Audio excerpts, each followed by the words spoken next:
Hi friends, welcome to my YouTube channel Shailu official. ఈరోజైతే నేను beetroot laddu రెసిపీతో వచ్చానండి. దానికోసమని నేను కేజీ బీట్రూట్ అయితే తీసుకున్నానండి. కేజీకి నాకైతే 3 బీట్రూట్లు వచ్చాయి. ఇంకా బెల్లం అయితే సన్నగా తురిమి పెట్టేసుకున్నాను, కాజు తీసుకున్నాను, ఇలాచీ పౌడర్ కూడా తీసుకున్నానండి. బీట్రూట్ని వాష్ చేసి పీల్ చేసేసి నేనైతే సన్నగా తురుముకున్నానండి. 2 కప్స్ బీట్రూట్కి 1 కప్ బెల్లం అయితే తీసుకున్నాను.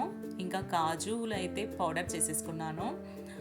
బౌల్లో 1 కప్ బెల్లం తురుముకి 1 కప్ వాటర్ అయితే యాడ్ చేస్తున్నానండి.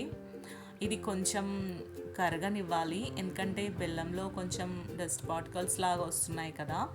నేను బెల్లం కరిగినాక వడగట్టుకోవాలనేసి కొంచెం వెయిట్ చేశాను అంతే. చూడండి, కరిగిపోయింది కదా. ఇంకా నేను వడగట్టుకుంటున్నాను. మీరే చూడండి ఎలా వచ్చిందో, బెల్లంలో కొంచెం ఇసుకలాగా వచ్చేసింది. ఇంకా వేరే బౌల్లో ఈ పానకం వాటర్ అయితే పోసేసుకున్నానండి. ఇప్పుడు గ్యాస్ ఆన్ చేసి కొంచెం పాకం రావాలండి. ఎలా అంటే మన లడ్డు పాకంకి వచ్చినట్టయితే రావాలి. బాగా మరిగింది కదండి. నేను వాటర్లో వేసి చెక్ చేస్తున్నాను. చూడండి, ఇలా రౌండ్ రావాలి. అలా అయితే మనకు లడ్డు బాగా వస్తుంది విడిపోకుండా. ఇంకా గ్యాస్ ఆఫ్ చేసుకున్నాను. నేనైతే బీట్రూట్ని 3 టేబుల్ స్పూన్స్ వరకు నెయ్యి వేసి కొంచెం పచ్చివాసన లేకుండా వేపుకోవాలండి.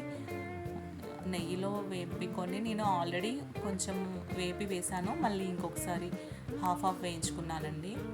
ఇలా అయిన తర్వాత మొత్తం వేసేయాలి. చూడండి, కొంచెం మనకి వాటర్లా అనిపిస్తుంది కదా.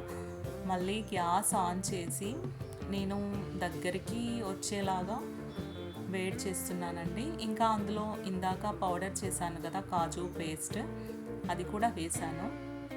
చూడండి, బౌల్ నుండి విడిపోవాలి. బౌల్కి అంటుకున్నట్టు ఉండకూడదు, అలా వచ్చే వరకు వేపుకోవాలి. చూడండి, వచ్చేసింది, బౌల్ నుండి విడిపోతుంది ఆ బీట్రూట్ ముద్ద. ఇంకా గ్యాస్ ఆఫ్ చేసేసుకొని కొంచెం చల్లగా అయిన తర్వాత నేనైతే రౌండ్స్ చేశానండి. గులాబ్ జామ్ సైజ్ రౌండ్స్ చేశాను, ఎందుకంటే పిల్లలు వేస్ట్ చేస్తారు కదా. చిన్నవి అయితే కావాలంటే ఇంకొకటి తింటారు, అందుకే 2 చేశాను. ఈ వీడియో నచ్చితే సబ్స్క్రైబ్ చేయండి నా ఛానల్.